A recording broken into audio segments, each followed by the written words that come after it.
Olá, gente, bom dia, quase boa tarde. Eu sou a Sabrina Donati. Se você não está vivendo em Marte, já passou por você alguma notícia sobre a mulher da casa abandonada e que, particularmente, dia 20 de julho, teve mais desdobramentos após o último episódio do podcast. A minha ideia é conversar com vocês além do podcast, falar sobre a mulher da casa abandonada e o racismo estrutural, trazer o que ele retrata e que muita gente acha um horror, mas está muito mais próximo do que você imagina. E você pode ser um pouco de Margarida Bonetti. Pois é, achou um absurdo? Então continua até o final. Só que agora você vai se inscrever no canal, ativar o sininho e compartilhar esse vídeo com o maior número de amigos. Para você que estava em Marte, A Mulher da Casa Abandonada é um podcast da Folha produzido por Chico Felitti. Ele começa falando da casa gigantesca do bairro Higienópolis, em São Paulo. Um bairro rico e com uma mansão caindo aos pedaços no meio dele. Dentro dessa casa mora uma mulher que um dia foi procurada pelo FBI, Margarida Bonetti. O crime que a Margarida Bonetti cometeu, ou teria cometido, já que ela nunca foi julgada, é o de ter agredido e mantido uma mulher trabalhando em condições análogas à escravidão nos Estados Unidos durante 20 anos, onde ela morava. Margarida e René Bonetti eram casados. E no final dos anos 70, ele vai trabalhar como engenheiro nos Estados Unidos. A mãe da Margarida dá de presente, como se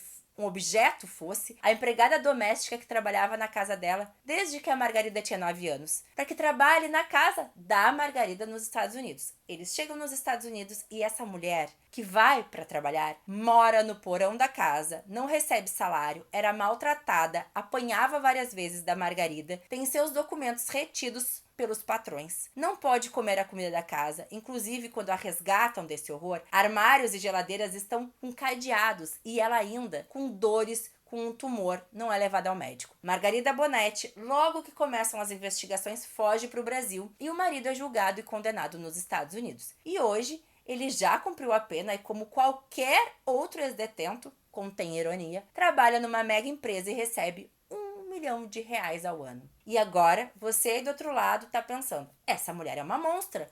Como ela fez isso? Que horror! Mas e se eu te contar que temos muito mais Margaridas Bonettis pelo Brasil e você pode ser uma dessas pessoas? Infelizmente, essa é a realidade de um país que teve muito mais tempo de escravidão do que de pessoas com liberdade. Isso é o reflexo de uma sociedade escravocrata e tem o racismo estrutural como uma de suas marcas. A Margarida Bonetti não consegue entender que o que ela fez foi tratar uma mulher como uma pessoa escravizada, porque ela diz que a mulher tinha liberdade, ela saía de casa, ela passeava com um cachorro, mas ela não recebia salário suficiente, ela foi levada como um objeto para os Estados Unidos, ela morava num porão, ela estava num país que ela não conhecia a língua. Como essa mulher era livre? Mas Sabrina, o que isso tem a ver comigo? Ou com pessoas próximas a mim? A herança que temos de Margaridas Bonettis são as diversas empregadas que temos no Brasil e que ainda não recebem o que merecem, que ainda entram pela entrada de serviço ou não podem usar o elevador social. É um país que seus cidadãos ainda não conseguem limpar a sua sujeira sozinhos e submetem pessoas a trabalhos degradantes, com a desculpa de "mas eu pago". São as babás e as folguistas. A necessidade do uso de uniforme por essas trabalhadoras. Na sua cabeça, isso pode ser normal, mas não é.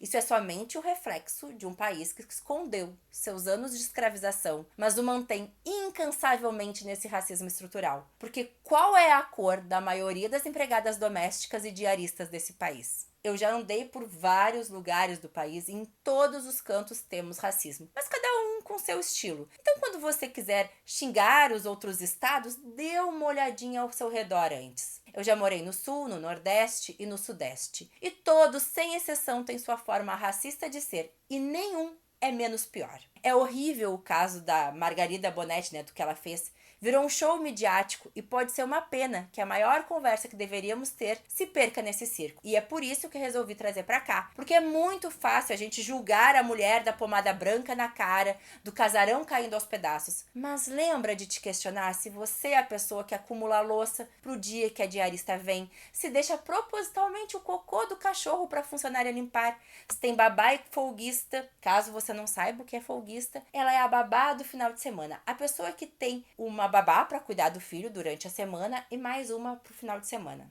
Você é a pessoa que leva a babá para viagem, para casa dos amigos, pro aniversário de criança e ainda faz com que ela use uniforme. Você segue a blogueira que falou que a parte mais difícil da maternidade é escolher a babá. Você é a pessoa que acha ok a história. Peguei a fulana pequena no interior aqui para casa para ela estudar, mas com isso ela ajuda nas tarefas domésticas e até hoje ela mora e trabalha 24 horas na casa. Mas se era para ela estudar, por que ela continua sendo empregada doméstica? Ou então aquela história de ela foi a minha babá e agora trabalha cuidando dos meus filhos, passando como se fosse um objeto de herança e não uma pessoa. Ela ainda é a pessoa quase da família, mas como diz o Exupério, ela está no testamento? Pois se ela não está no testamento, se ela não senta à mesa com a família, se não está nos aniversários e datas comemorativas como alguém realmente da família e não servindo ou cuidando das crianças, ela não é da família. Usar a desculpa, mas ela é como minha amiga, ela é quase da família, só são desculpas para explorar ainda mais a pessoa e não lhe oferecer o que é justo. Até porque é só notar na fala, ela é como uma amiga, então ela não é uma amiga. Ela é quase da família, então ela não é da família. Você achar que pagar lhe deixa distante da Margarida Bonetti?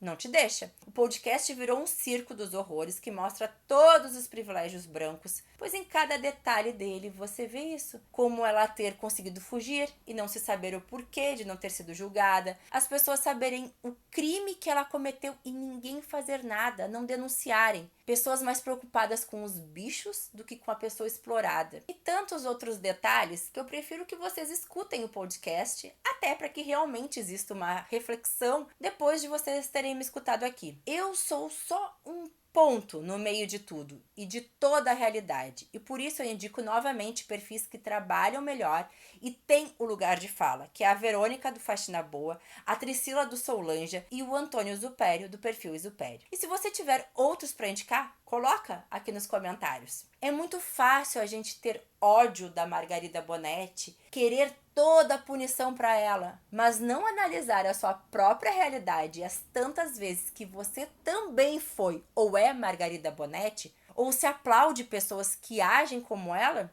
como é que fica? Um beijo e tchau, tchau.